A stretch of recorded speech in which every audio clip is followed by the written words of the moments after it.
In somewhere that's as busy as New York, it really is important for you to have a space that gives you time to sort of recoup a little bit. My name is Alex Tieghi-Walker. I'm a gallerist and curator, and right now we are in my gallery and home that sits sort of between Tribeca and Chinatown in New York. I spent my childhood moving around between Wales, Italy, London. I moved to America when I was 26. I had a job in San Francisco, so I lived in Berkeley, which is a little city over the bay from San Francisco Center. And I stumbled on this really special house that was an old barn. So I used to host a lot of dinners in this space, and people would always come over and sort of ask, you know, is this, where are we? Like, is this your home? Is this a gallery? Is this a supper club? And that's sort of where the idea to really use the space as a gallery came into being. And that was just something that I wanted to continue when I moved to New York. I knew I always wanted to find a space that would be able to serve the functions, maybe not of a home in a gallery, but certainly of a gallery and somewhere that I could also entertain, or somewhere that felt a little bit more homely than a gallery environment. It felt like a nice place to be, lucked out with this space. It was horrible when I took the lease over. It was like a tech bro office. The tall ceilings, the bright windows, you know, these were factories before electricity, so daylight was the biggest asset, and you sort of see traces of that through the building.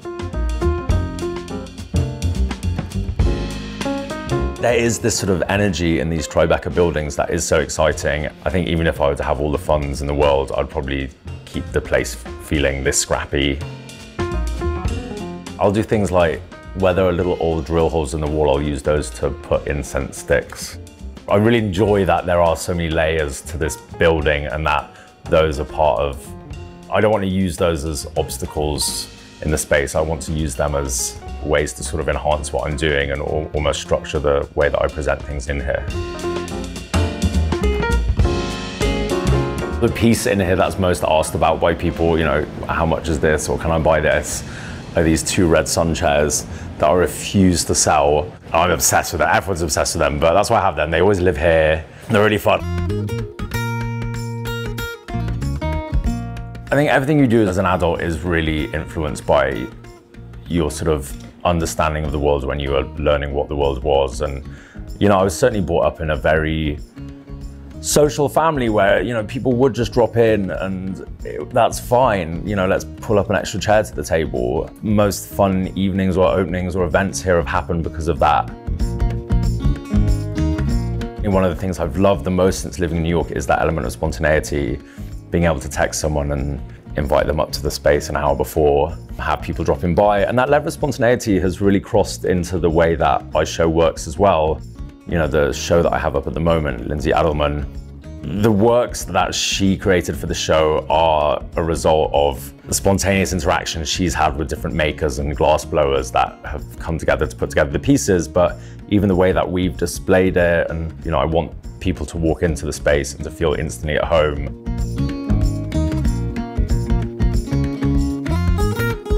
I have clients and visitors who will come in and just start leafing through the bookcases, and they'll sit down and read, and I love that. It's become this very convivial hub that is so much more than just a design gallery. It's really become a place where I've made friends and other people have made friends, and where people know that they can just drop in if they like, and where people can engage with different artists and designers and members of my community and other communities that I've sort of been lucky enough to encounter since living in New York.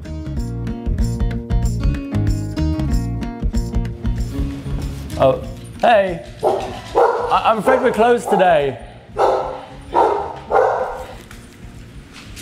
Sorry, I'm afraid we're actually closed today. Oh, you are? Yeah. What days are you guys open? By appointment tomorrow and Thursday, and then it opens to the public on Friday. Okay, cool. Thank you so much. No, of course. I always feel bad saying no, we're shut, but... She'll be back. She'll be back. She'll be back. Did anyone just come up? No, I forgot to lock the elevator. It sometimes catches me out though, like I'll be in bed and I've forgotten to lock the elevator and someone will sort of like walk in.